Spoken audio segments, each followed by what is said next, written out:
So sitting nice and tall with the eyes closed, taking these moments to settle in, to notice how you feel, to notice how your retreat weekend is resonating with you, to notice how you're carrying the information and the experiences that you have encountered. Recalling for a moment what you have learned about yourself, about the chakras. What are you aware of now that you were not aware of before?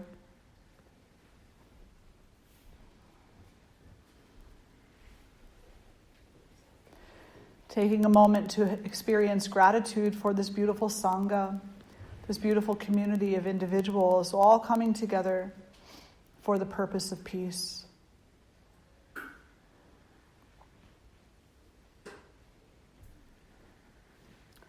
Placing the right hand on the heart, left hand over the right. And we'll lift our voices in one Om. Take a nice breath in.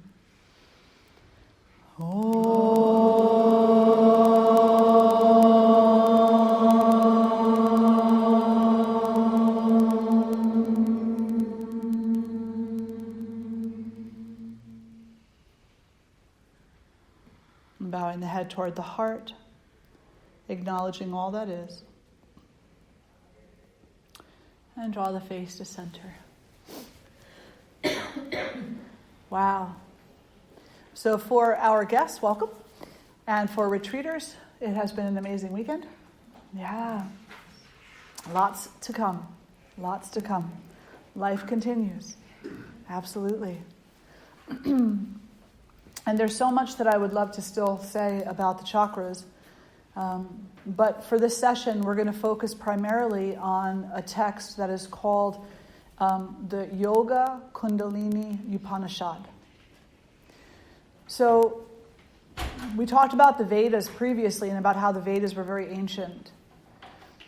After the Vedas, or during the late Vedas and then after, came another series of books called the Upanishads. And one of these books is called the Yoga Kundalini Upanishad.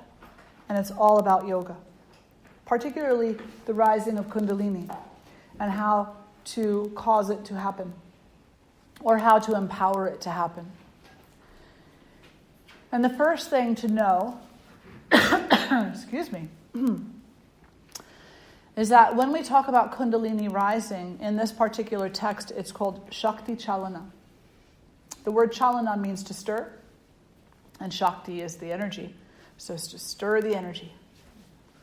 And when you stir the energy of the Shakti, which resides at the base of the groin, somewhere in the vicinity of Muladhara chakra, around the second bone of the coccyx, in that general region, the Shakti is coiled 3.5 times, and she's dormant asleep. And when she's in a sleeping state, our tendency is to be asleep as well. Nice way to say ignorant. We tend to be ignorant of our goodness, of the goodness of all others, of our purpose even. We forget why we're even here, you know? We forget that we have a purpose, and we become lost in preference. We become lost in thinking, you know, my life should really be something else. And this day should really be something other than rain. And this hour should be something other than what it is. And this body should be something other than what it is. And so ignorance is very much the experience of dissatisfaction with the way things are. An inability to be with things exactly as they are. And in this text, it states that Shakti Chalana can only occur through Saraswati Chalana. Chalana is stirring. Saraswati is often associated with the lower 2 chakras. And Saraswati Chalana is the stirring of good behavior. So in this text, which was written a very long time ago, they recognized, excuse me, allergies, that the only way to truly raise the Kundalini energy was through good actions. They give a whole series of actions, but there are two that they focus on a lot. The first is this stirring of the Saraswati Chalana. The stirring of the Saraswati, the creativity, the experience of being human, and then the choosing within that experience to commit good action. So to harm none. And then the second thing is to retain the breath. To be able to hold your breath. Either the breath in or the breath out without the fear of death. So if we can do these two things, if we can overcome our fear of death, and we can witness that because the retention of the breath becomes so easeful that it is simply peaceful. And if we can commit ourselves to conducting only good action, then the Shakti Chalana will happen. So that's all you need to know. It's that simple. It's not that simple. Again, in this Upanishad, they say many, many things. And they offer many practices that can help us out along the way. One of the things that it says in there, and I'm paraphrasing, but one of the things that it says is that just as in a fire, the flame will not emerge unless you move the logs. The fire within you, the fire of goodness, the power of Shakti, and the power of Saraswati with regard to good action will also not emerge unless you shake it up. So how do you shake it up? Through your yoga sadhana, through your practice. What is your practice? Whatever you do to draw yourself closer to remembering who you really are, and whatever you do to draw yourself closer to the divine. But there are specific practices, and one practice is Bhastrika pranayama, which is rapid abdominal pumping while you're breathing. Very, very powerful practice. And there are many others as well. But holding the breath without force is considered to be a very, very high practice. Because when we hold the breath out, we come face to face with death. And that is considered to be our greatest fear. So we shake up the logs a little bit so that we can invigorate our spirituality. And they tell us in this Upanishad the things that we'll encounter along the way. They'll tell us the things that are going to become obstacles. And they're very clear about it. There's 10. The first is to think that unity and peace are beyond you. Have you ever met somebody who says, "Oh my gosh, you're so peaceful. I could never be like that." Number one obstacle. Maybe you've said that. Maybe we've all said it at some point in time. But to think that yoga is beyond us, that we're not capable, that's the very first obstacle. The second is doubt. To have doubt in self, doubt in others, doubt in goodness, doubt in the divine, doubt in purpose, to doubt. Mataji Joyce, the founder of the modern day Ashtanga yoga movement, he called doubt one of the 5 major poisons of the heart. He said doubt will poison your heart against all forms of goodness. So avoid doubt. If you're going to avoid anything, avoid doubt. Carelessness and confusion. The third obstacle. Carelessness and confusion. And this can be in life. Careless relationship. Confusion means lack of clarity. Lack of clarity means lack of boundary. So in order to have clarity and to not have so much confusion, we must have clear boundaries, clear intentions. So if we say to somebody, I do not agree with this, this is against my ethic, then to avoid confusion, we must not be part of it. And inevitably somebody will always say, well, how can we not be part, aren't we supposed to be like patient and compassionate with people? Compassion is not going with things. That's not compassion. Compassion is recognizing that people behave the way they behave for reasons, for the reasons of being human, these types of things. But to just go along, that's not compassion. That's lack of willpower. That's lack of willpower. So strengthen your willpower. And don't be careless in relationship. Be specific about what you need and what you want and know the difference. And don't be careless in your spiritual practices. Carelessness in spiritual practice leads to injury. And injury will take you away from your yoga mat, away from your meditation seat, away from your practice. And then the pillars will come tumbling down because you won't have a foundation supporting you. If we want to be peace, then we have to do the foundational work in order to strengthen that resolve within ourselves. Indifference and laziness. And this is a big one too. And this is probably like one of the hardest things to understand. What is the difference between I don't want to do it and I really don't think I can do it, and now is not really the right time for me to do this?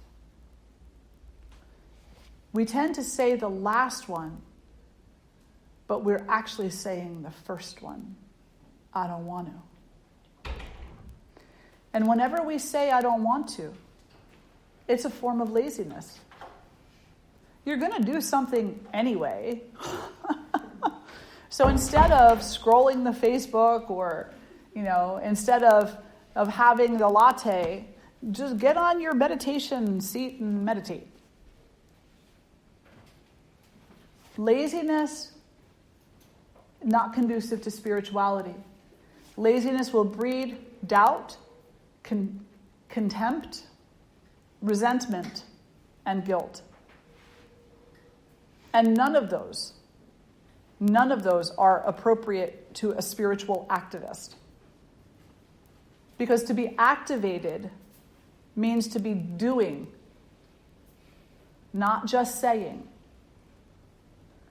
And in the world today, there are so many people who call themselves spiritualists, but not many are activated. They like the idea, because we're all human. We all like the idea of love, as long as we can pick and choose. We all like the idea of certain things, but we like the idea of picking and choosing. We don't necessarily have a full appreciation of the importance of also not choosing egotistically what we like versus what we don't like, but rather just showing up and being honest with what is. Does that make sense? Yeah? So, indifference and laziness. The laziness is when we don't want to show up and we give an excuse for that. The indifference is when we just don't care. And we see a lot of that out there too. And I don't know, maybe that's like a syndrome in spirituality nowadays. Yeah, it's like, well, I'm going to be very compassionate. It's your problem. It's like, that's not compassion. That's indifference. Indifference is, I don't want to be bothered with you. I don't want to be bothered with your stuff. I got my own. Bye. I don't even want to be bothered with my own. That's indifference. But spirituality is oneness. Oneness carries great responsibility. Great responsibility. You're not bearing the burden of everyone else's decisions, but you are bearing the burden of the suffering you cause in the world. And particularly the suffering you cause to yourself and all others. And that is a great responsibility. And it's not one that necessitates indifference or laziness. It's one that needs activation and awareness. Sleep. Now, of course, we have to sleep. But appropriate sleep. So appropriate sleep would be, there's a little difference. So we'll say, depending upon what your constitution and your temperament is, between 5 and 8 hours. Between 5 and 8 hours. Your Pitta individual should sleep for 7 to 8 hours. That's your individual who has a lot of fire, who likes to go, do, very direct, very authoritative, very, very competitive. You know, for those of you who are not aware of what the word Pitta means, it's an individual who has a lot of ambition and willpower and is always working. They're like your lawyers tend to be Pitta. Your person who owns multiple businesses tends to be a Pitta. Your person who is an athlete tends to be a Pitta. They need 7 or 8 hours of sleep. Vata, which is mostly air and space, need 7 or 8 hours of sleep also. They might even need 9. Because they're usually tired. And they're the ones who do, and feel anxious, fearful. They're shaky. They don't really like to be around a lot of people, but they're compelled to be social. They're not competitive. They're actually skittish.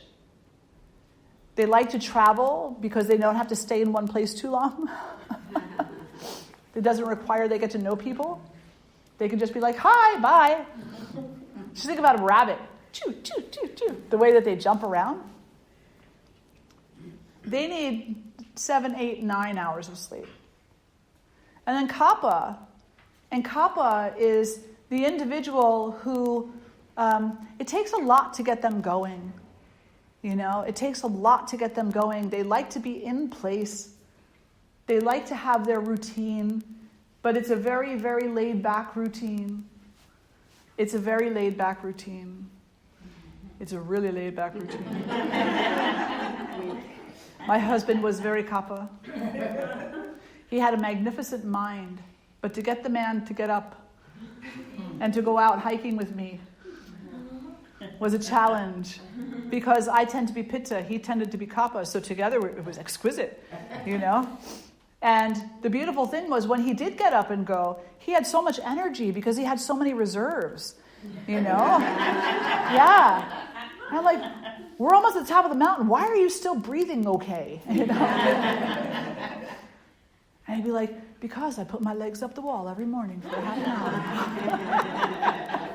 Yes. Is it possible to have some characteristics of one dosha and other characteristics of other doshas? Absolutely. We all do. We all do. Everybody has all three, but one is typically dominant. One is typically dominant. Okay. Yeah. So your Kapha individual, they need like 5-6 hours of sleep a night. They don't need 8 hours of sleep a night. And as a matter of fact, they shouldn't have 8 hours of sleep a night. You know? Not that we want to deny anybody. 8 hours of sleep. They would like 8 hours. They would like 10, actually. They would like 10, for sure. So sleep that is inappropriate is an obstacle to yoga. Attachment to sense objects. So attachment. Anybody in here ever see the Steve Martin movie, The Jerk? Yes. Yeah? I'm just going to take this lamp. He gets kicked out of his house. He loses first he gets real rich, and then he loses everything. And then as he's leaving, he loses the love of his life and all stuff. He's like, I'm just going to take this lamp. That's all I'm going to take. I don't need anything else. Well, maybe this chair. I'm just going to take this chair and this lamp. I don't need anything else. Well, maybe this paperweight.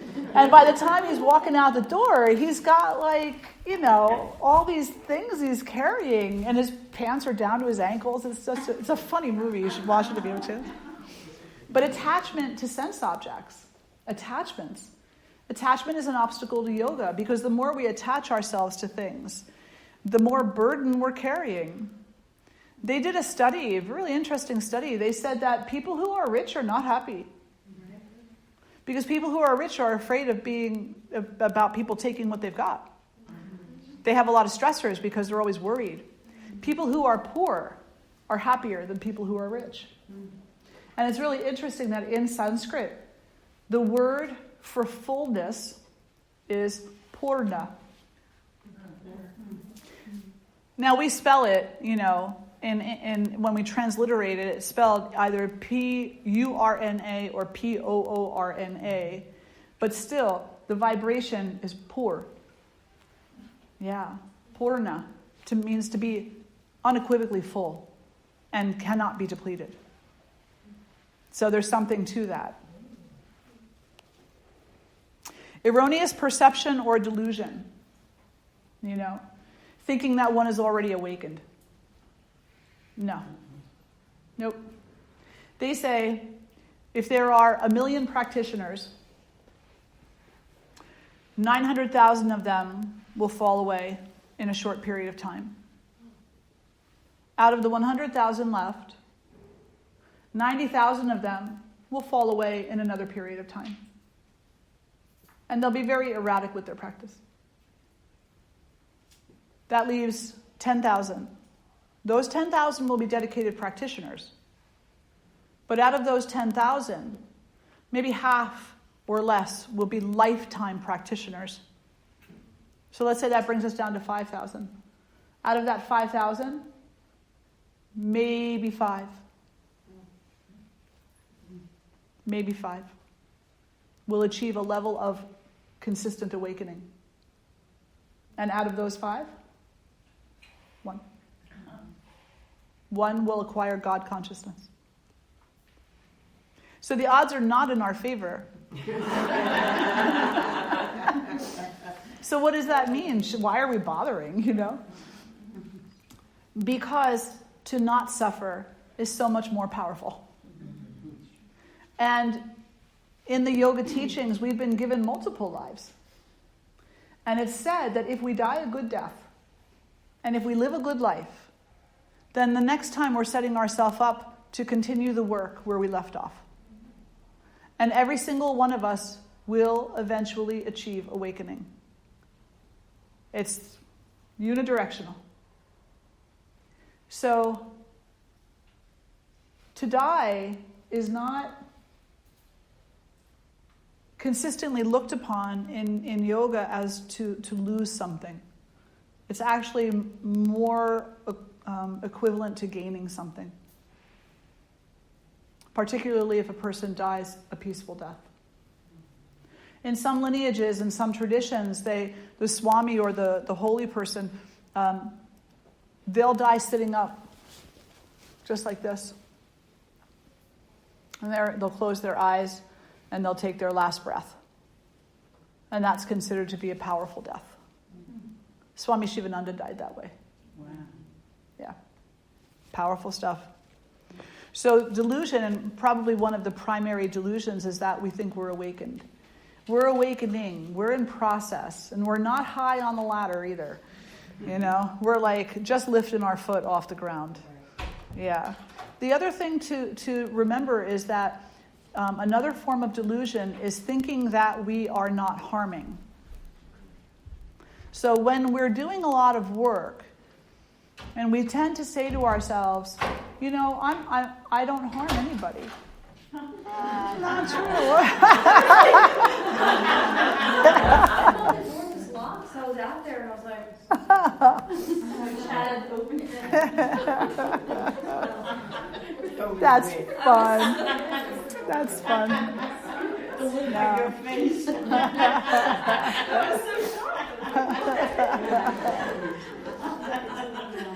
So delusion includes thinking that we're doing more work than we're actually doing. Yeah. And so that's where Satya which is truthfulness, comes in. And Satya, one of the yamas, very important yama, to be truthful, to be honest, to seek the truth, to know the truth, to accept the truth on all possible levels. And practice humility, because we all have work to do. And it doesn't make you or me a failure to be human. That's why we're here, you know? We're here to walk forward, stumble a bit, stand back up, stumble some more, stand back up. Question is, are you learning?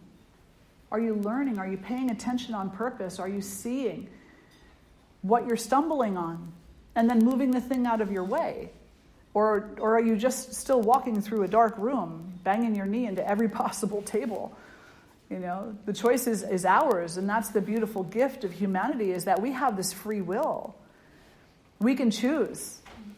We can choose to suffer. We can choose to not suffer.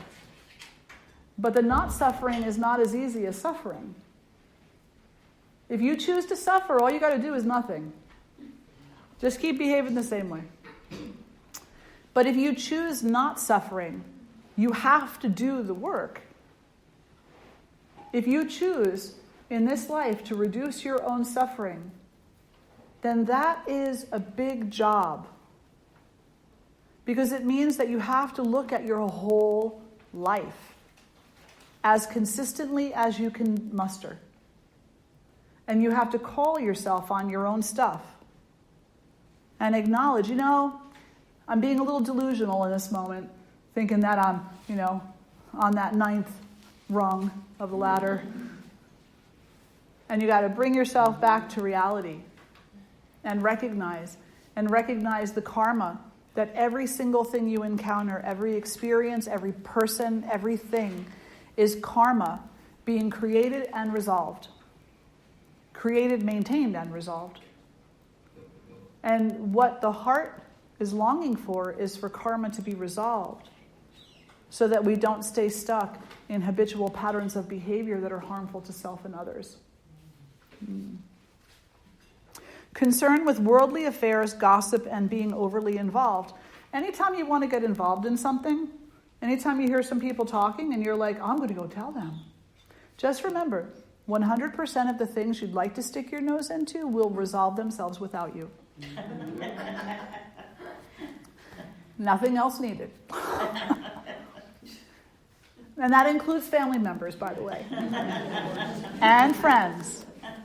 So when you see your family member, your spouse, your child walking around pouting, slamming the door, don't ask them what's wrong. No. Just give them a hug. Or leave them alone. Whatever. It'll resolve itself. And if they need you, guess what? They'll come to you. But if you ask them, what's wrong? They'll either say nothing or they'll give you a laundry list. Yeah. And if you're going to talk with somebody, do you really want to hear what's wrong? No. Because what is that supporting? It would be so interesting, and you should try this sometime.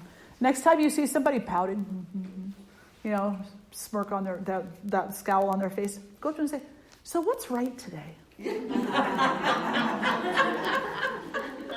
And just see their reaction. I gotta remember that one. They'll look at you, and what you might actually find, you may not find it every time, but what you might find is that they look at you and all of a sudden they go, oh my gosh, do you even know what happened this morning? I got a raise. Or something. It'll bring something forward, and then you'll be like, well, maybe I was delusional when I thought you were scowling. Yeah, see how that works. All right. Want of faith. Really, so much of this comes down to this beautiful Sanskrit word, shraddha. We translate that as meaning faith. It's kind of the closest word that we can bring to it. But it's really a bit more than faith. It's more surrender into love, into being, into knowing, into essence. faith. And when you're not willing to surrender into love, when you're fighting it every step of the way, when you're denying it and saying, well, you know, I love everybody in this room, but not those people in the hallway. That's a lack of faith.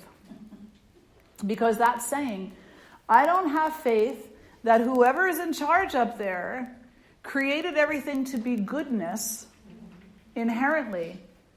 I think you made a mistake. Now, don't direct that at Kali. Because she might show you how perfect she is. Because inevitably, there's so many things that are in the mix there, but everything that is as it is meant to be. And everything that is has purpose to it.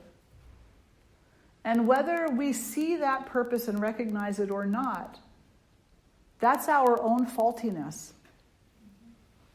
That's based in our own faultiness. It's based in our own short-sightedness. And I don't say this to you as a pompous individual who's had a cushy life. I say this to you as a person who's lived through some pretty significant trauma. I mean, deep childhood trauma, that 15 years or so of counseling in order to be able to even sleep at night. So I don't say this lightly without some really deep contemplation. I would never make light of someone else's trauma. But the reality of it that I have found in my own life is this. If your trauma is not teaching you, then you are wasting your life.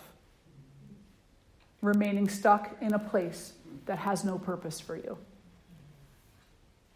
Your trauma teaches you. It teaches you how to be resilient, how to be strong. It teaches you how to abide in the yamas and the niyamas, especially in moments when you don't want to. It teaches you how to remember yourself in the face of adversity. It teaches you how to have faith. Your trauma teaches you so much. And that's the potential of the trauma. That is, for lack of another way to put it, that is the goodness in trauma. I'm not talking about the action of the trauma itself. I'm talking about the potential. You know? We see this happen over and over and over throughout the world. Things like tsunamis and, 9/11s and, ethnic cleansing, where people come together and they go and they support.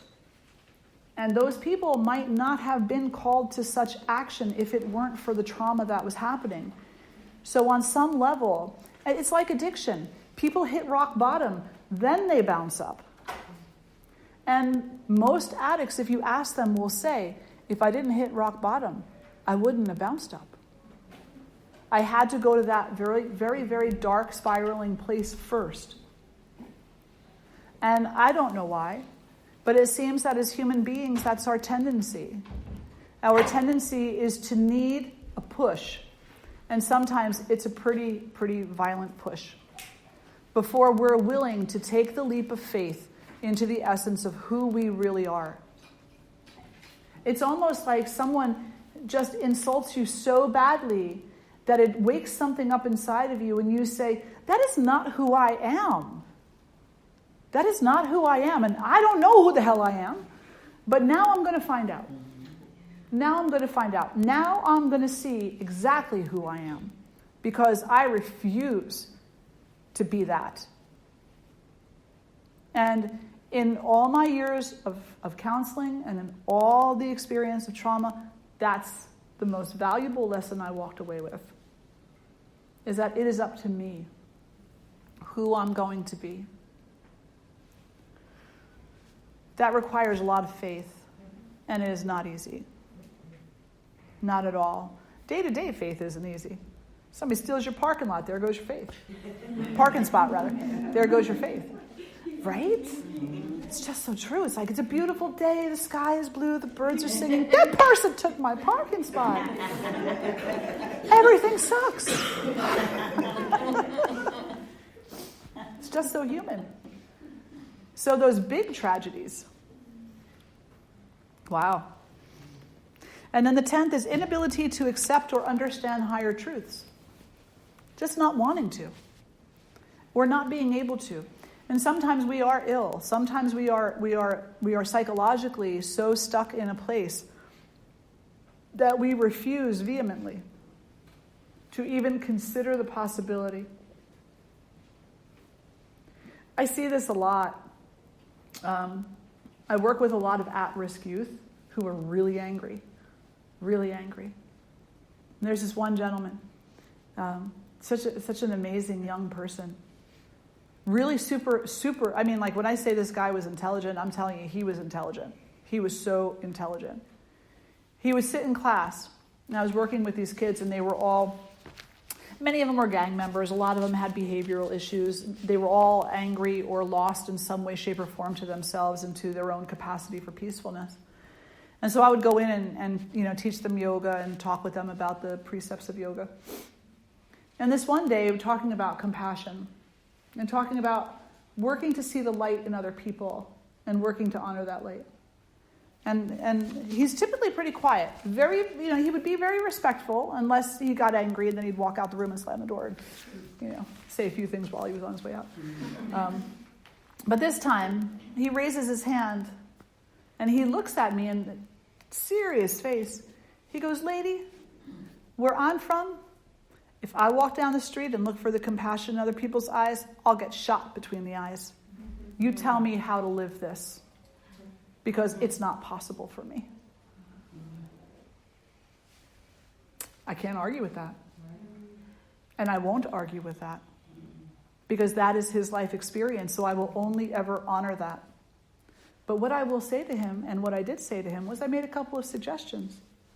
I said, is there ever a time when you could feel safe enough to just acknowledge that everyone has a light? And he thought about it. And after a little bit of back and forth, he was like, well, I guess when I'm alone, or when I'm with my, my friends, maybe. And then he followed up with, yeah, but the one who wants to aim the gun at me, I can't see his light. And I said, that's okay, you don't have to. Can you allow your appreciation and honor of the people that you can draw close to you to deepen so much that maybe their light will shine out and illuminate others too? And he was like, I don't know, man. I just don't know. It's crazy shit. But he said he'd try. He said he'd try. I said, hey, more power to you for trying. But don't put yourself in an unsafe situation, please. That's not what this is about. That's not what this is about. We have, root chakra, survival. We don't thrive until we go higher. Manipura, heart. Once we get up to this level of inquiry and understanding, then the thriving happens. Below that, that's survival. And that's, you look at the environments you're in and you acknowledge honestly. And he was honest. He was such a breath of fresh air, And a smart guy. Whatever he contributed in class, always, it was spot on. He was just so right with it. And he's one of the kids who the teachers say, listen, why aren't you listening? He is listening. Yeah. So the text goes on to say there are 7 causes of disease in the body. Sleeping during the daytime, late vigils overnight, excess sexual intercourse, moving amidst crowds. Now, this is a crowd, but this is not what that means. It means moving amidst chaotic crowds where there is violence occurring. You're here gathered together in Sangha, working through like-mindedness to embrace peace within self. They're talking here about going out to the crowded bar where people can push and shove and curse at you and, lure you and deceive you and putting yourself into a vulnerable situation. That's what they're talking about in here. Being mindful of that. Being with people who are not like-minded. It's not that you're saying they're no good, I'm getting rid of them. That's not it at all. You honor everybody, but you keep time with the people that reflect the qualities you want to manifest in your life. The thief, the saying goes, if you keep time with a thief, you will become a thief, because you'll come to know the ways of the thief. And you may abhor the thief. You may think the thief is completely unethical. But you'll learn from the thief, whether you want to or not. It's the way it is. The effect of unwholesome food. And in yoga, typically that means meat also. Because meat has particular qualities to it. But each of us eats the way that we eat, and that's part of our lesson in this life. It's part of what we're learning. It's part of our own resolution of karma. And I know people who are meat eaters who eat more gratefully than people who are vegetarians. And more peacefully. So to look at this, we need to ask ourselves a very large question about gratitude. And ask ourselves, what's in front of me, am I grateful for it? What is the relationship that I'm cultivating with that? And if you're looking at your salad and woofing it down like, oh, it's just a plant, it has no feelings, well, science just proves you wrong, because plants scream when they're going to be cut down. Yeah, they hooked up something to them, and they found out that before the flower is cut, it knows it's going to be, and it doesn't want to. It doesn't want to. I know, right? It's like... It's screaming. Now it's like, should I eat it? Well, you have to eat. Unless you're a breatharian. Yeah. Or a fructarian. Fructarian. A breatharian. So a breatharian is a person who can look at the thing and breathe nourishment. There are people who can do this. And breathe nourishment. And there are people who they eat maybe twice a year. They drink water. Yeah. They are, if they are not healthy, they tend to look a bit skeletal. I'm practicing kindness.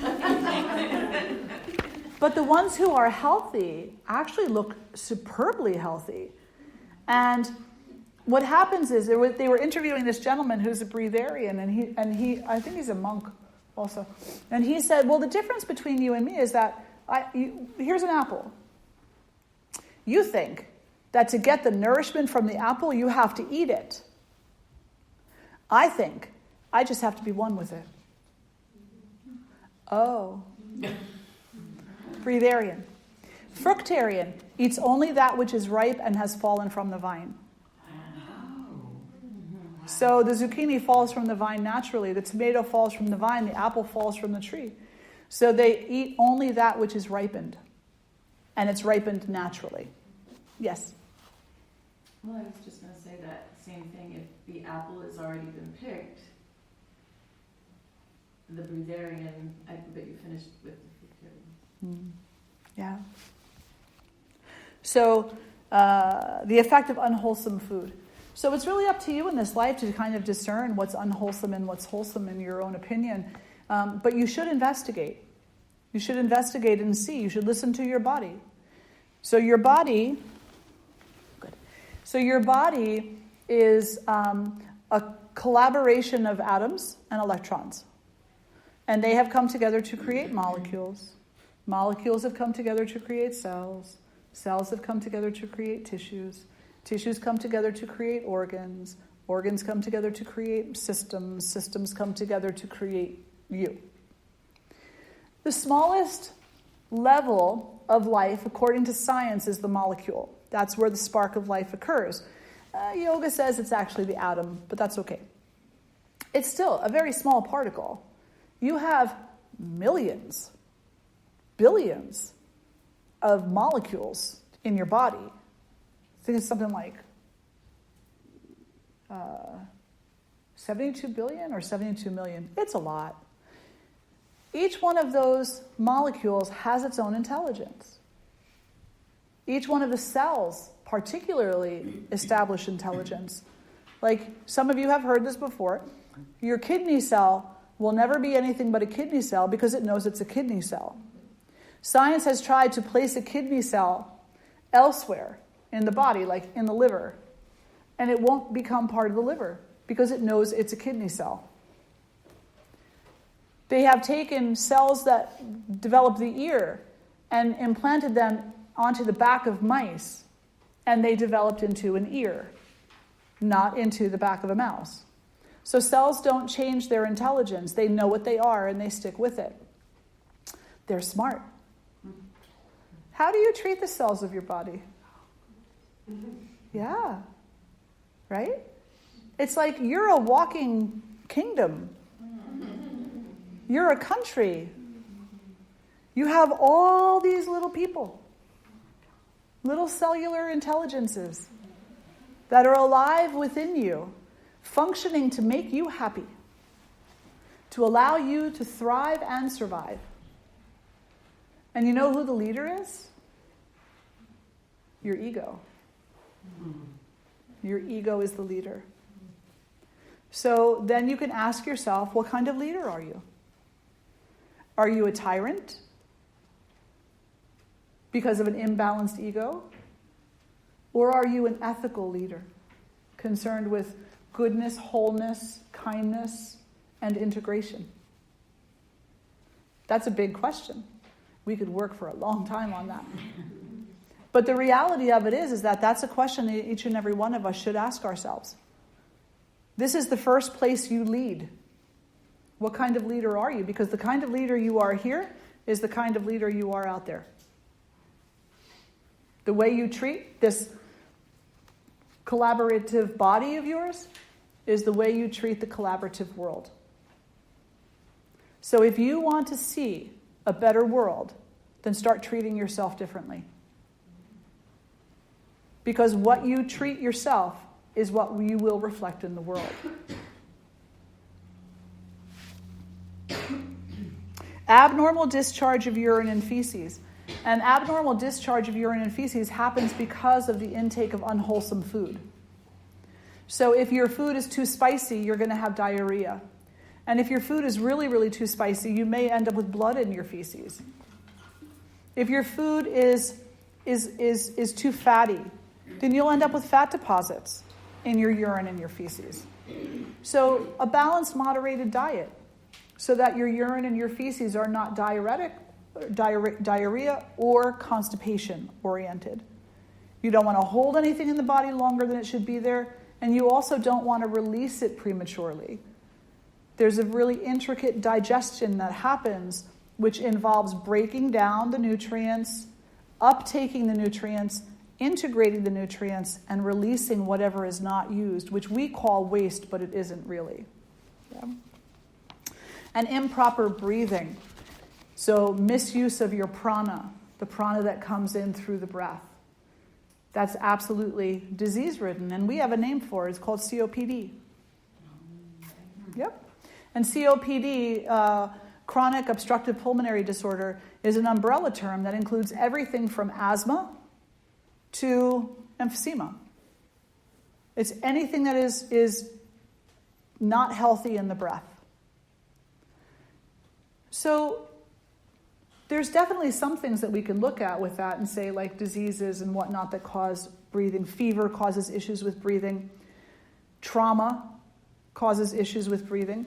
Anxiety causes issues with breathing. Impatience causes issues with breathing. Yeah, yes, Rose. Is snoring a misuse of prana? Yes, absolutely. And so, for those of you in the room who snore, and there's many, you want to look at that and utilize whatever tools you can to open up the air passages so that the oxygen can get in while you're sleeping and the toxins can get out. Now, why is this so important? What do you mean toxins getting out on the breath? I thought, I poop, I sweat, I urinate. Isn't that enough? Actually, it's nowhere near enough. The number one way your body detoxifies is your exhale. 85% of the toxins in your body come out through your exhalation. And bless you. And if you're not breathing in appropriately and breathing out appropriately, then you're not having that balance in the body. So open up those passageways. Use peppermint tea if it's appropriate for you. Allergies, of course, you have to consider. Peppermint teas, eucalyptus in the air. Don't use Afrin. Find a natural way. The nose strips are amazing. They work wonders. Take eucalyptus and a little bit of coconut oil and rub it on the chest and back before you go to bed. Elevate not just the head, because by putting a pillow behind the head, you're pushing the head forward, which closes off the air passage. So elevate from the mid-back up so that you're on an angle from the mid-back up so that the head, neck, and spine are in line. That's optimal. Yeah? Yes, Leslie? I was just going to say, I was given an article to read by my ex-boyfriend Fuller, whom some of you may know, and it was actually about losing weight through the exhale. Yeah. People lose a lot of weight. Actually, like you said, 85% of that comes out through the toxins in your breath. I was shocked. Yeah. And in yoga, there's so much of a focus on breathing. And an ideal breath to instigate the parasympathetic activity of the nervous system is a prolonged exhalation. So you prolong the exhalation, say breathe in for 4 seconds, breathe out for 6 seconds. You breathe out for 6 seconds, you are releasing just a little bit more toxification from the body, which is making more room. So for the retreat people, remember we talked about the granthis and how they get super tight. The more tight they are, the less space there is for goodness, like nutrients. So the exhalation activates the parasympathetic nervous system, which causes you to relax, which can support loosening those knots, which allows there to be space for more nutrients and less toxins. So here's what's wrong with beer and yoga. Get what I'm saying? Yeah. Yeah. I won't say anymore because I won't stop. We got no business mixing alcohol and yoga. No. Because nature is such that when there is an empty space, she will fill it. And you have some free will, so you've got a little something to say about what you fill it with. And if you are engaging in yoga and you're loosening those knots, holding more space within yourself, and then you fill it with alcohol, you are violating your own trust. You are violating yourself. That is a violation of self, period. And then you wonder why you suffer. We are creatures of our own making, and our suffering is of our own making. And when it comes to that, I don't have a lot of patience for it, because I just think that it is the epitome of human ignorance. Absolutely. And it's not to take anybody's free will away from them, because I completely acknowledge you've got free will. Go explore it, go do it. But then don't ask the question after. Go do it knowingly. If you're going to do something that's going to hurt yourself, at least know and acknowledge that I know this is not a good idea, but I'm going to do it anyway. Then have fun, But if you do it and you deny your inherent wisdom, then that is 2 atrocities, not just one. Yeah, I'll stop there. So, I want to read a quote to you. It's by Werner Heisenberg. And he says, "We need to remember that what we observe is not nature herself, but nature exposed to our own method of questioning. Everything is about us. It's about how we see, how we taste, how we hear, how we touch, about how we smell. It's about how we observe, how we listen, how we scent, how we receive, and how we feel. And the more that we understand about those actions, the more we understand about the quality of our life. The more we understand about how we interact with the senses, the more we understand the chakras. The more we understand the chakras, and the more we are compelled to live a life of peaceful health, the more we know exactly how to balance them. And what is it through? How do we balance the chakras? By what? Practice. Practice, by balancing lifestyle. Lifestyle.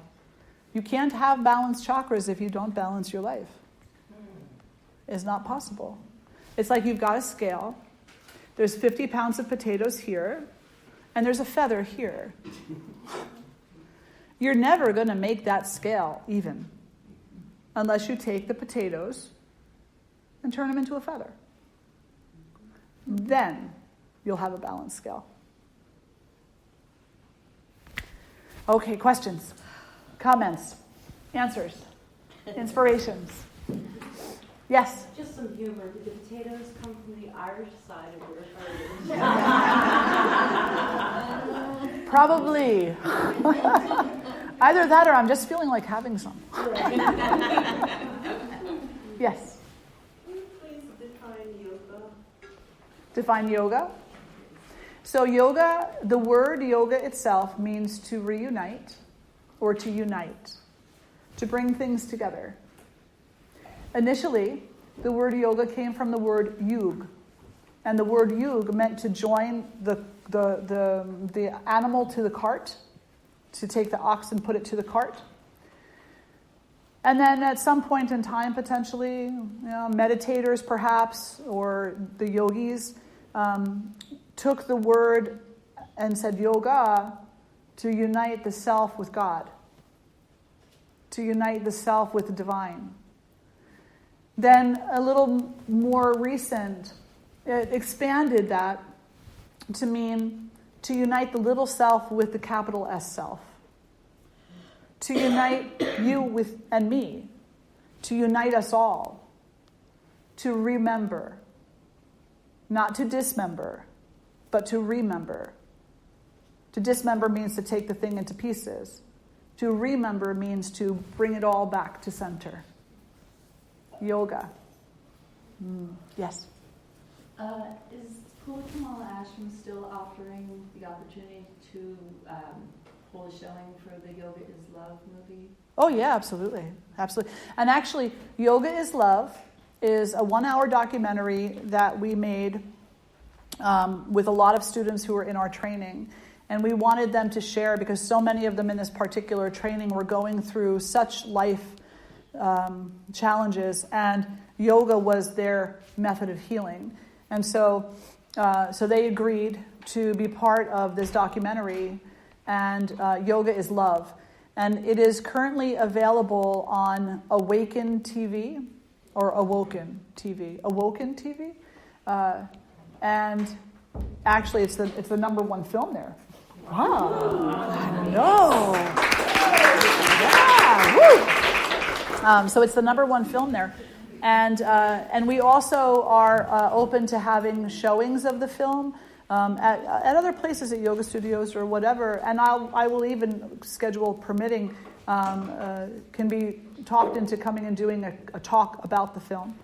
But that's a great thing to watch, absolutely. And we'll have another showing here too. So keep your eyes open for that. We do it every so often. Yeah. Yes? I see that you have a lot of trainings going on for teachers. I was wondering if you ever had a YTT 500. Oh yeah, that's our 300. So you do the 200 and then you do the 300 and you get your 500. Mm-hmm. Okay. Yeah, absolutely. And then the 870, Mm-hmm. I love that number. Yeah. Yeah. Is that a lot of in-class time, or is that more? There's 6-day modules. 6 days? And they're held one at a time, and we don't hold them every year. We hold like 1 or 2 a year. Because all the students that are in the 870, they're on the long track. Right. They see the training as part of their practice. Yeah, exactly. Very good. Yes? So when you go to go to a massage studio or whatever, and they offer Reiki to balance your chakras, they really can't balance your chakras. So these are like people that maybe just had 6 hours of training. You could go out and start charging to balance people's centers. Good to know. I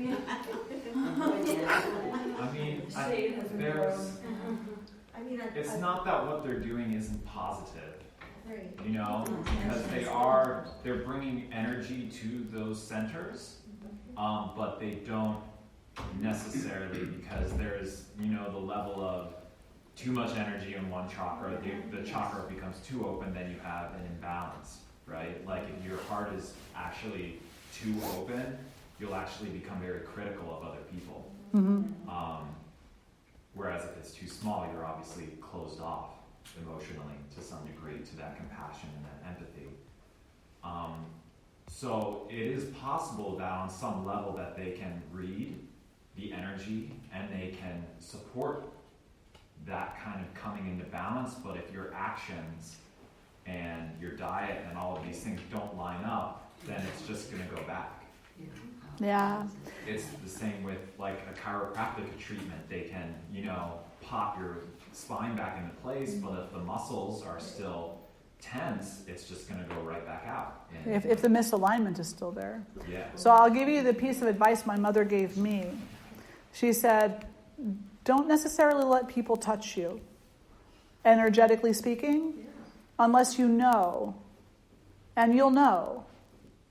And so it's not to say, I mean, people who are just learning these things, they need to practice, they need to become efficient at what they're offering. But I have a real specific picture of a healer. And in my personal opinion, a very large number of people who call themselves healers, they're not healers. They are facilitators. There's a difference between a healer and a facilitator. A healer can touch you and heal you. No.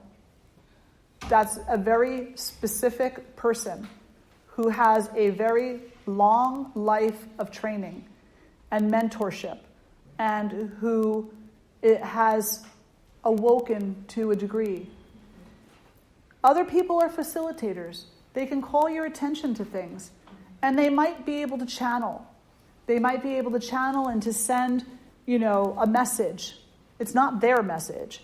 It's God's message. It's the goddess's message. It's something that's meant for you, and they'll call awareness to it. And there are special people who have a healthy touch. You know, Dayananda is a massage therapist, and I've been very blessed to have a massage by him. And I'll say that Dayananda has a healing touch. He is not the healer, but he is open to the gift of that energy, and he's not afraid of it.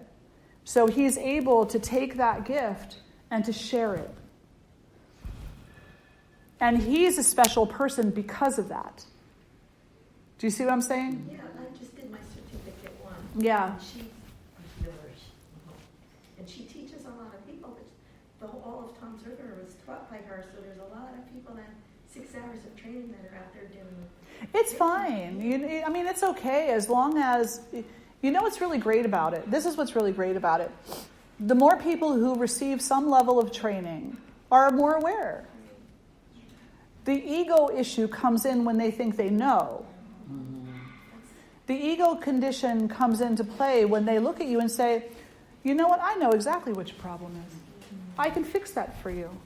No, we're not fixers. Healers are not fixers. They're not. And again, you know, I have a really specific definition of what a healer is. And I look at the shamans, like your traditional shamans. The traditional shaman most often goes through years of very close mentorship with their teacher. Not 4 days, not a month, not a year, but years. because it requires that much time and that much leadership, mentorship, in order to become able to recognize the subtleties that are constantly overlooked on a day-to-day basis. So it's kind of like a brain surgeon. You find out you have a brain tumor. You going to go to somebody with a weekend course? Nope. I want the person with the most training, with the most mentorship, who understands the intricacies. But not everybody needs that, you know? So when you're talking about chakras and things like that, sometimes people just want to come together in community and feel like they have something in common. And in that instance, it's fine. But I always get a little concerned. And so I'll just give you my mother's advice and just say, you know, maybe don't let so many people touch you unless you have faith in their ability to touch. Yeah. And again, not meant to be a Debbie Downer on things. Go have fun with spirituality. My goodness, just don't drink while you're doing it. What about goats? Can we have goats? So cute. I'm sorry. After class, you can have goats. You can have all the goats and kittens you want after class. But not during class. Like you're instigating shit. Paddleboard. You know, paddleboarding, you're out in nature, you know, and if you take the idea that you're doing something cool out of the picture, you are communing with nature, and there is a degree of skill that's necessary to be there. Yeah, and I have never done it, but, you know, I would look a little bit more favorably upon paddleboarding than I would upon goat yoga. I would look more favorably upon goat yoga than I would about yoga and beer. It's all degrees of separation. Yeah, you know. So just do what you see as being beneficial to yourself, being beneficial to your spiritual growth. I acknowledge that I'm judgmental about the alcohol thing. That's my thing, you know. But I also feel really strongly about not harming others. And the only reason why you would even offer somebody that is to benefit yourself and to make money. I had a long conversation, and I'm going to turn it over to Dayananda because I'm encroaching upon his wonderfulness, is to say that I had a conversation with someone at one point in time, and I said to them, they were asking opinions, so I didn't stick my nose in. They were asking questions, and they wanted a public response. And they said, what do you think about this? So my response was, you know, if you're going to offer something like this, then you should know what it is that you're offering. And here's why and what happens. And so I went through the anatomy of the chakras and the energetics of the body, and then the introduction. Namaste, Cal. Thank you, love. And then knowing that what you're introducing into this body that you have just opened is something that is more violent. And she came back and said, well, no. Don't you think that because, you know, they're this nice place, they're a winery, you know, they just want to introduce yoga to new people? And I said, no, they don't. Do they practice? Oh, no, they're going to learn too. No, honey. They don't want to introduce yoga to people. They want to introduce people to their brands. Yeah. They don't know anything about yoga. Right. So then she said, well, I just want to offer yoga to people who might not otherwise take part in yoga. I said, well, then that's wonderful. So go teach yoga in the park. But people won't go to the park. My point exactly. So if they're not willing to go to the park, but they're willing to come to get the wine, then they're not ready for it. Yeah. And then if you're going to do it anyway, then you know what? Know what you're doing. Recognize the karma. Recognize the harm that can happen. And take responsibility. Yes, Marla, last question. Just say something about Reiki. I did my Reiki 1 and 2 with a woman, and I was taught, you know, it's a meditation. You're not a healer. I'm meditating with someone, and I'm giving them it's an engagement of energy between the two of us.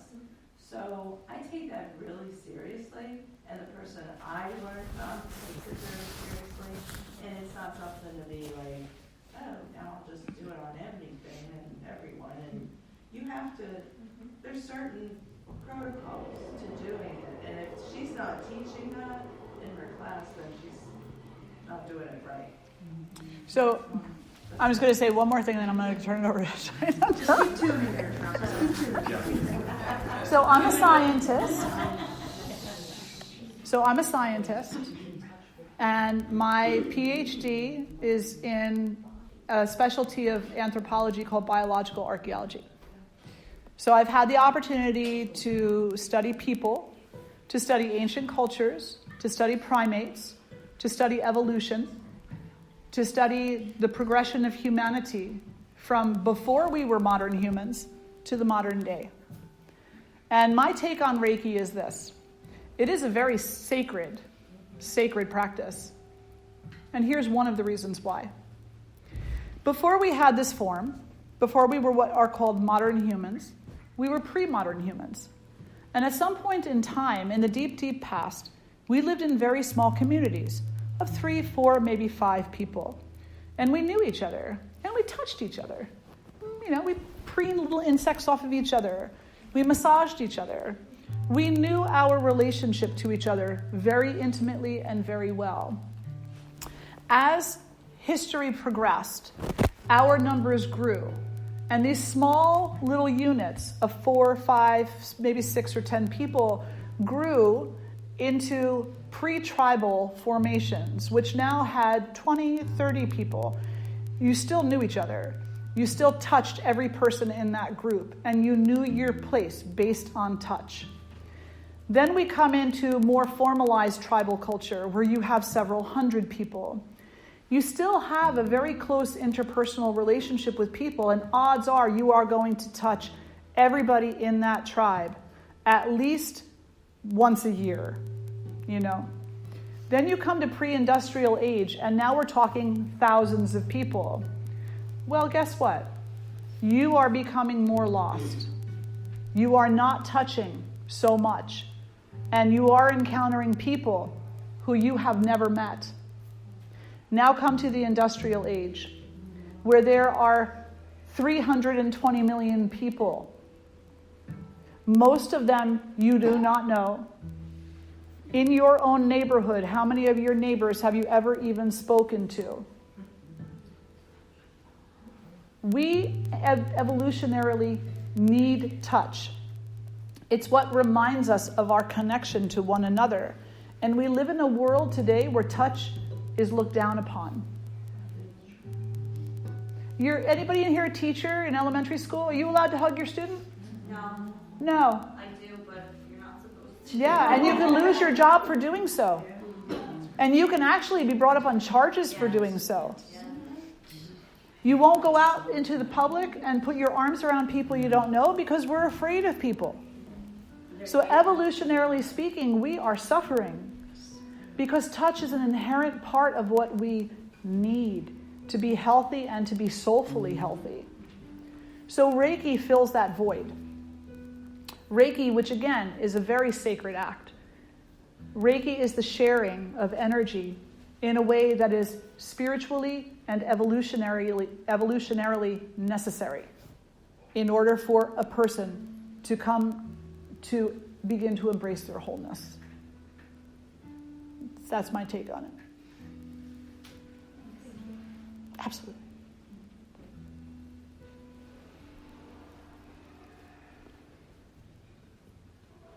Let's all close the eyes and sit nice and tall.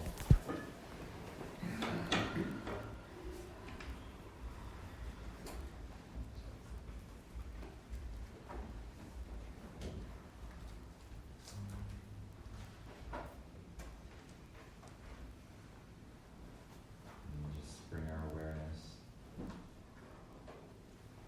down to the root.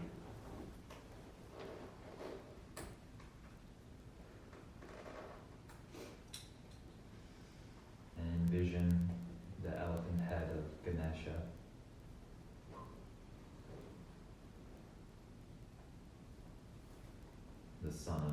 Ganapati. Acknowledging that the energy of the child's love and care for the mother, and the mother's devotion to the child.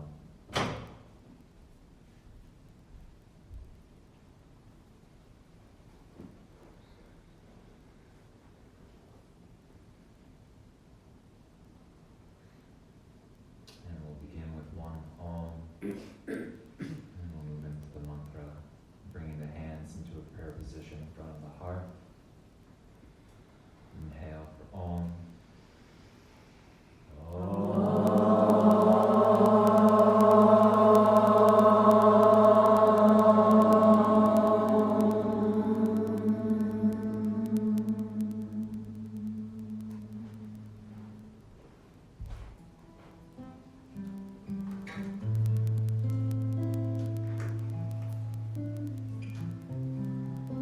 There are shakers up here if anyone wants to shake.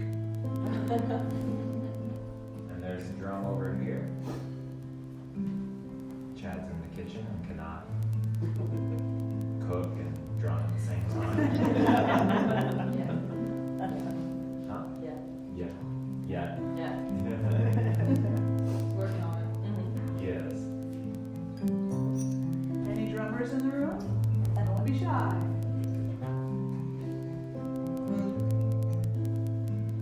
Om Gam Ganapataye Namaha. Om Gam Ganapataye Namaha. Om Gam Ganapataye Namaha. Om Gam Ganapataye Namaha. Om Gam Ganapataye Namaha. Om Gam Ganapataye Namaha. Ganesha Sharanam Sharanam Ganesha. Ganesha Sharanam Sharanam Ganesha.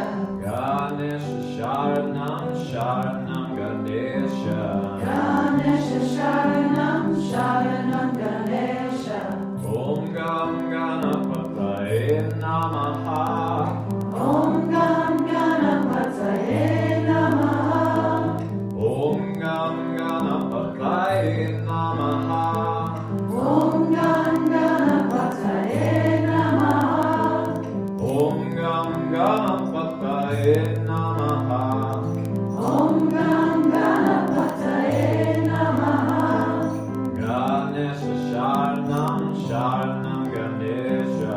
Ganesha Sharanam Sharanam Ganesha. Ganesha Sharanam Sharanam Ganesha. Ganesha Sharanam Sharanam Ganesha. Om Gam Ganapataye Namaha. Om Gam Ganapataye Namaha. Om Gam Ganapataye Namaha. Om Gam Ganapataye Namaha. Om Gam Ganapataye Namaha. Om Gam Ganapataye Namaha. Ganesha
Here's a thought. Memorize that feeling. Replicate it through all your actions. And if your actions do not replicate that feeling, then look at your actions. Complete freedom.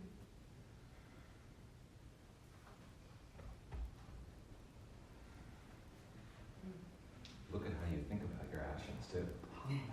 Absolutely. Star. I really wanted that star on.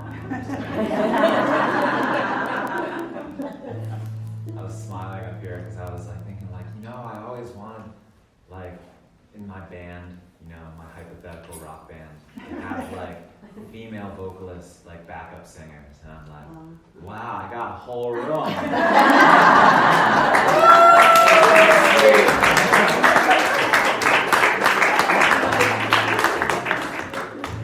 I got more than I asked.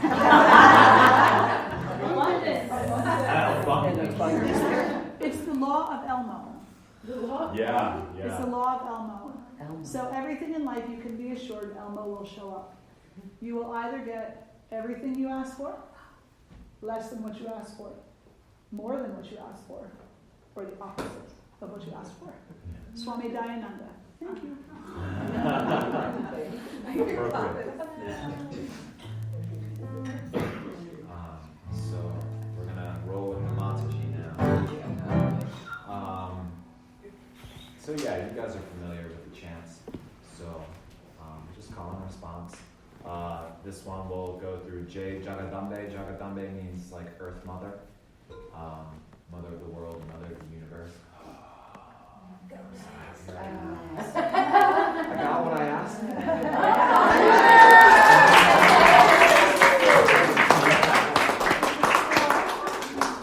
Manifestation. And then Saraswati, goddess of creation, Lakshmi, goddess of abundance, Durga, the difficult one, difficult to obtain, and Kali, of course, transformation, time, all that good stuff. So we'll start. So repeat after me. Hey Ma, Durga, Jai Ma, Jai Ma, Hey Ma, Durga, Jai Ma, Jai Ma, Hey Ma, Durga, Jai Ma, Jai Ma. This is how it sounds all together. Hey Ma, Durga, Jai Ma, Jai Ma.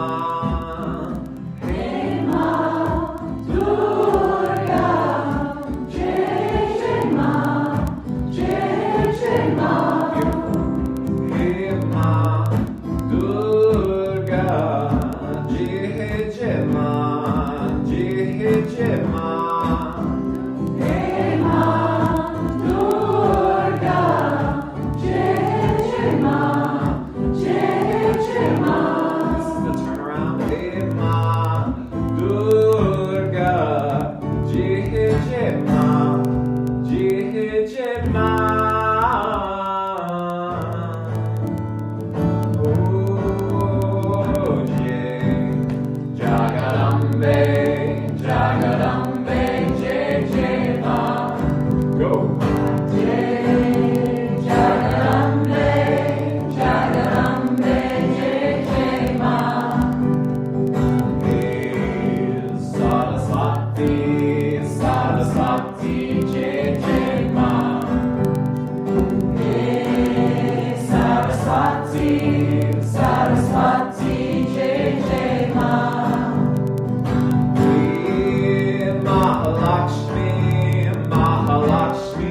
Happy birthday, Mom. Thank you for birthing us.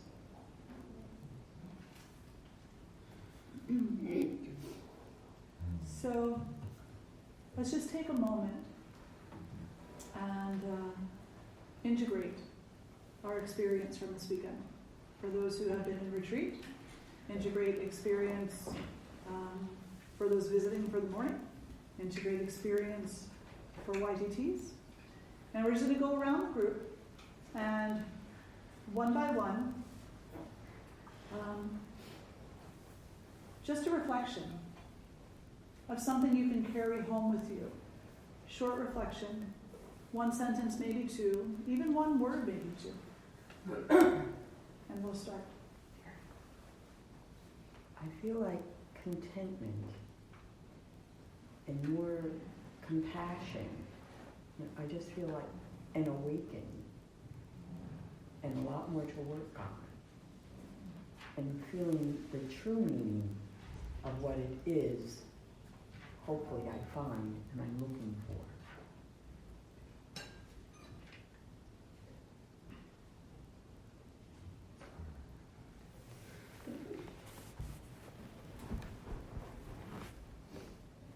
Well, when I was a student at the studio, I had heard you talk about how you wanted to open this ashram, and I was a little bit saddened because I knew you would be leaving. And but I've had many wonderful experiences there, especially with Ed. And I'm very happy that your dream came true, that you're here, and I was able to come here with my other yogi buddies. And it's, I really feel blessed that I had this opportunity to come here and see you. How does it feel walking in the dark? Did you see that yet? Oh, you don't know Did that you see yet. that? so I don't know you're- that yet. Well, yesterday when we were doing our Oh, you short big reflection- mouth, you better tell everybody. I mean, we had emotional. I had to light in the spirits. So we did our reflection of the weekend together because we were too nervous to be on camera alone. And Chad said, "So how did it feel walking in the door for the first time?" And she thought that he said, "How does it feel walking in the dark?" She's like, "Well, walking in the dark." And we're like, oh my God. It was fantastic. You have to see the video. It's amazing. Yeah. Thanks, friends. Of course.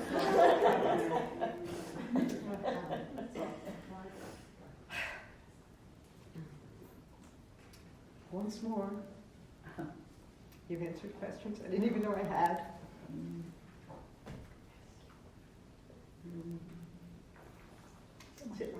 So much fun. Well, I've learned so much.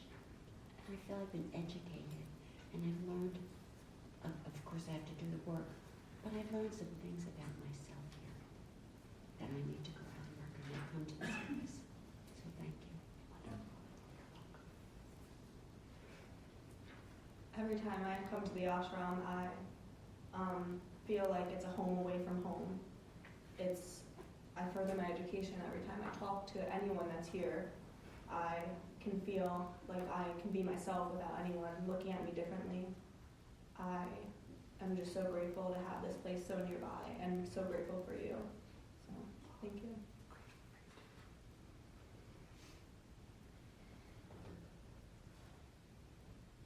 Gratitude, compassion, resiliency,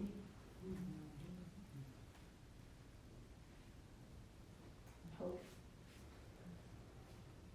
for all of them, everywhere, everything. It's beautiful. Simply.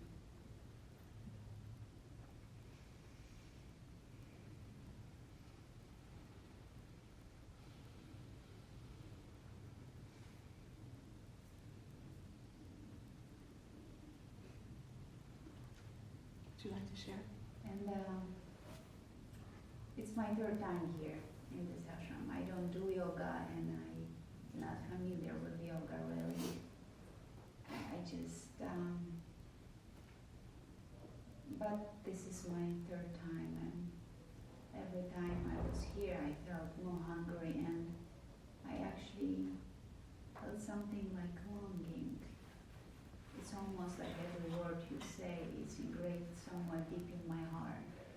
Like I all know all, and it seems like a big part of that I live in my life since I was a little girl. But I didn't do yoga in this life.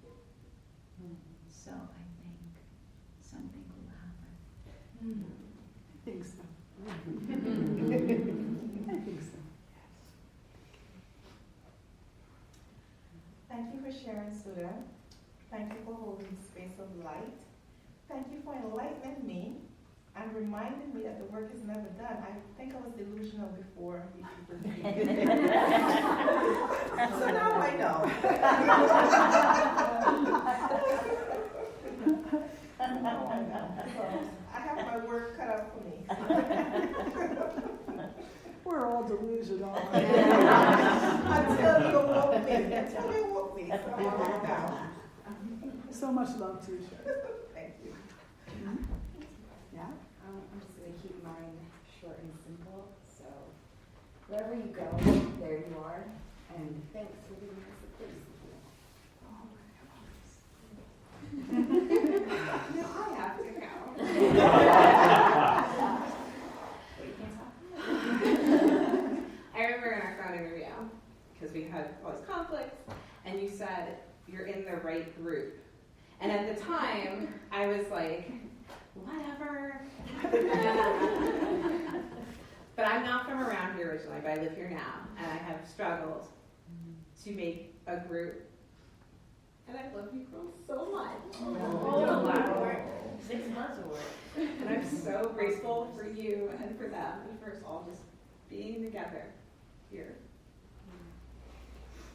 You are in the right group.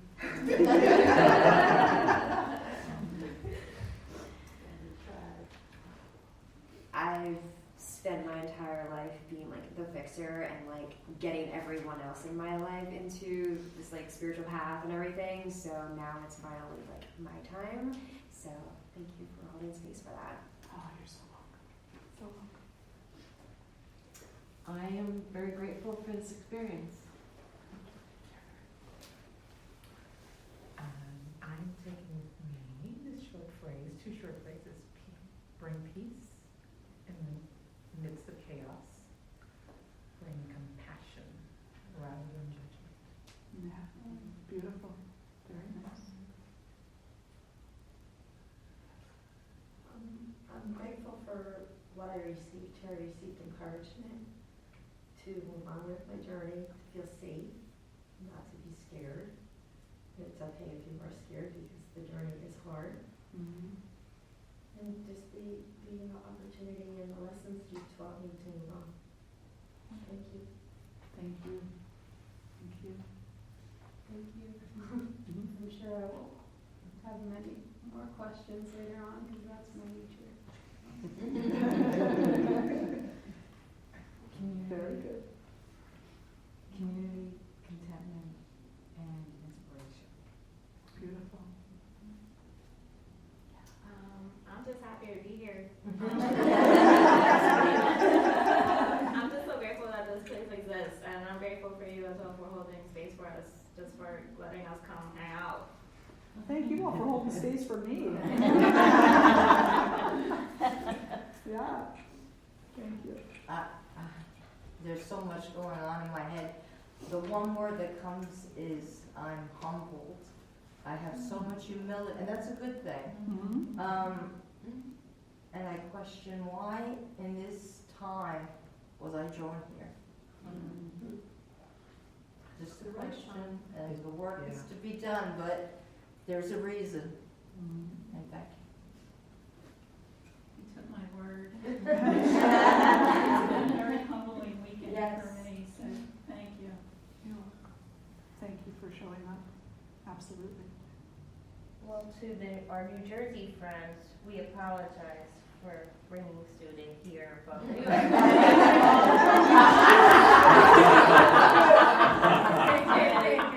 sending up some serious smoke signals here in Pennsylvania. Thank you. And I walked the halls by myself a lot in the early days. And Charlie and I painting and wondering if anybody will come. Sending up more smoke signals. So when I see this room like this, so grateful. And will we come back? Oh, we'll be back. We'll be right back. You're not going to get rid of us that easily. Good. Carpool. I feel refreshed after coming here. I came in pretty stressed and really anxious about different things in my life, but I now feel like I have the tools to go back out and be stronger, and I'm grateful for that.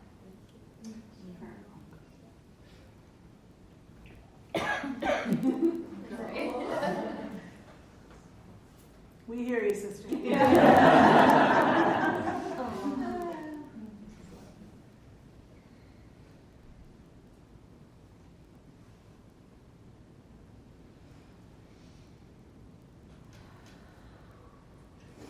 I'm thankful for the ashram and for you allowing us a place where we can feel safe and embraced and humble enough to experience the absolute unconditional love and unity that you have created here with your co-creators. So I'm very thankful and very grateful for that experience.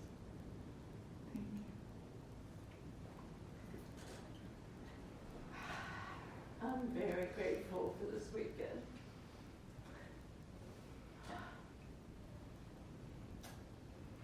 Love. That's it.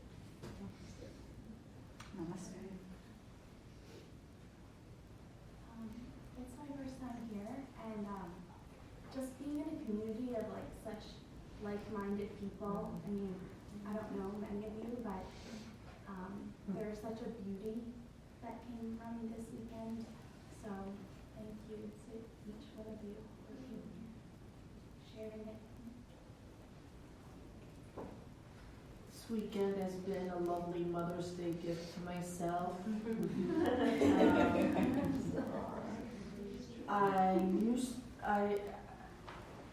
I'm a Christian, and I feel that yoga and my interests in books by the Dalai Lama and Thich Nhat Hanh and all of this exploration makes me a better Christian.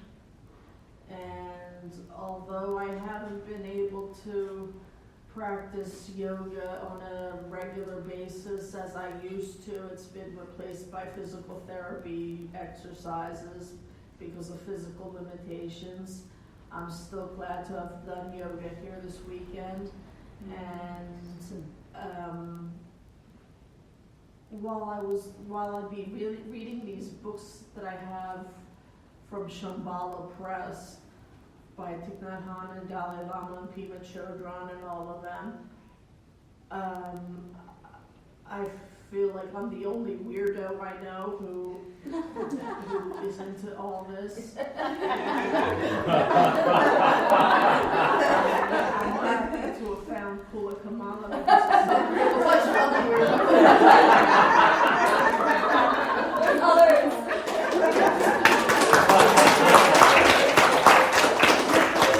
It's a Sangha that I finally have. Absolutely. Absolutely. This is your home away from home. Yes. This is, yes, weirdos galore.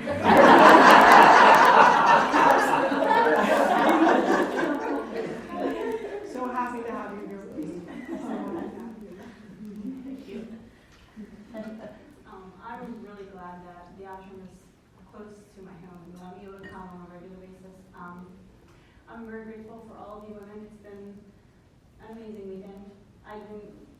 know what I was coming to necessarily. I seen the pamphlet on the table and I was just drawn to it. I've always been interested in chakras. I know a little bit, but not nearly what you've gone over. And I know I need to learn a lot more. But this weekend's given me a lot of clarity. I've been going through a lot of stressful things in my life. And how to handle them. This will help. Thank you. So my word is balance, and I'm borrowing it from Dayananda. At the beginning of yoga class on Friday night, he said, peace and balance be your intention. And I said, I'm thinking balance. And so I've been remembering that all weekend. So, and I feel the ending was so perfect with the mantra and the music. You know, the resonance at the end was balance. So you opened and you closed, so thank you. And so what I'm taking is, don't balance my chakras so much, but balance my life.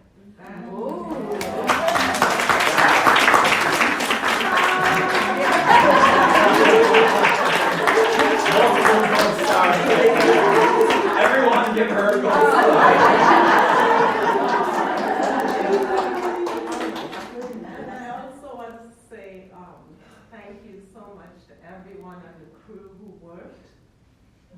Because I felt taken care of in that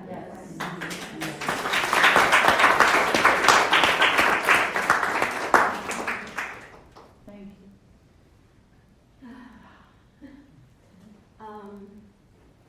I feel so blessed. So blessings just keep coming. So I just acquired another teacher because the universe has been blessing me with so many teachers. So you're the next one in line. And I feel like the mother is very happy. A lot of her children are returning home. That's beautiful. I don't understand. You're doing your purpose. And thank you to all who support you. You're doing your work. Blessings to you.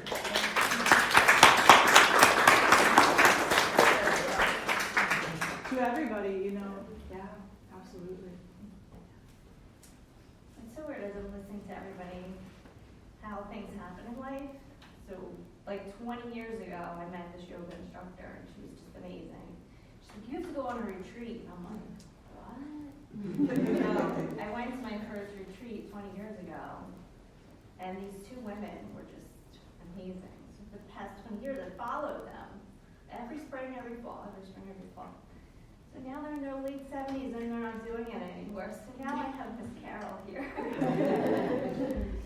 And she knows that I've been going through a lot. And it was so crazy that then I was going through a lot. And you draw me and now I'm here and I'm very thankful.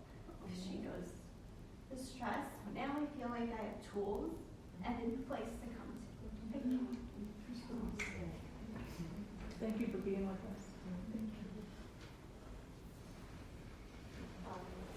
I feel like what I've gotten from the ashram, especially during the YPT community program, is that everything happens at the time it's supposed to happen. And I've looked at yoga training programs for years, and just for one reason or another.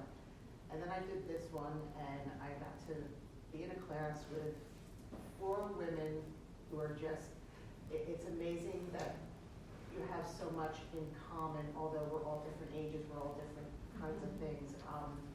But I'm very blessed, and I don't know that I could have done a program this intense without the group that I am with, who just, they know when you need it, and sometimes during the week, I'll get a text, and I'll laugh out loud, even though I'm having such a horrible day, and it's just almost like they feel it, and they know, and they support it. It's something you cannot buy. It's not something you can plan.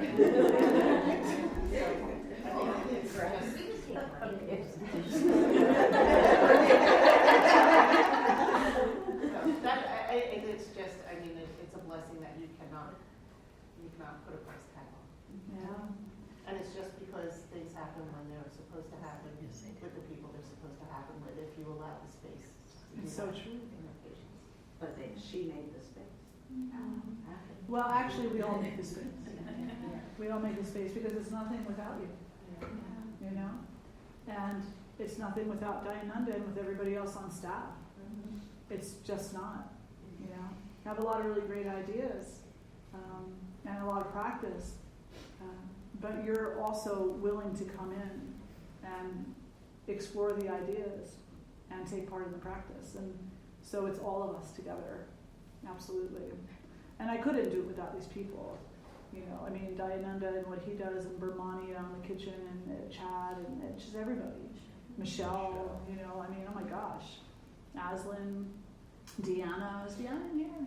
No, she's not. She's down in the kitchen. Yeah, you know, our volunteers. I mean, this is so big. It's even so much bigger than what I thought it was ever gonna be. You know, yeah. Like, I just wanted to create an ashram. I just wanted to teach. That's all I wanted to do is teach. I just want to teach. I just want to teach, and I want to teach what's true to my heart, you know, and what I really feel. And I'm definitely an opinionated person. I try to keep them at bay a little bit.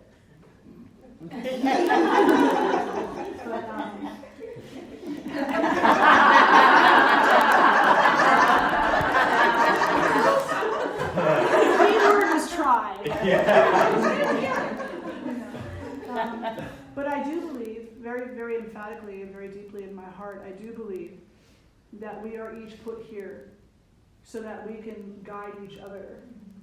And I've had many things line up in my life that have allowed me to see that my purpose in this life is to show others how to guide themselves and their communities. And not because I'm great at it, but as Swamiji told me, because I'm willing to do it. And I'm also willing to stay as close to my true ethic as possible, given any day and any circumstance that I happen to come across. Sometimes it's not easy, you know. But yeah, it's all of us. Yeah, thank you for that. Kathy, would you like to share? Oh, there's nothing more to say, but it's a great, great honor in my life to come and share this time with all of you. And I just want to remember Ramchandra, because he brought much of this to life for me, my beloved teacher. Yeah. I learned from the two of you together. Yeah. Just in case you didn't get a chance to meet him. And most of you haven't. Life's partner and business partner in every way. Yeah. So, and it's bliss. And he wasn't opinionated either. He didn't even try.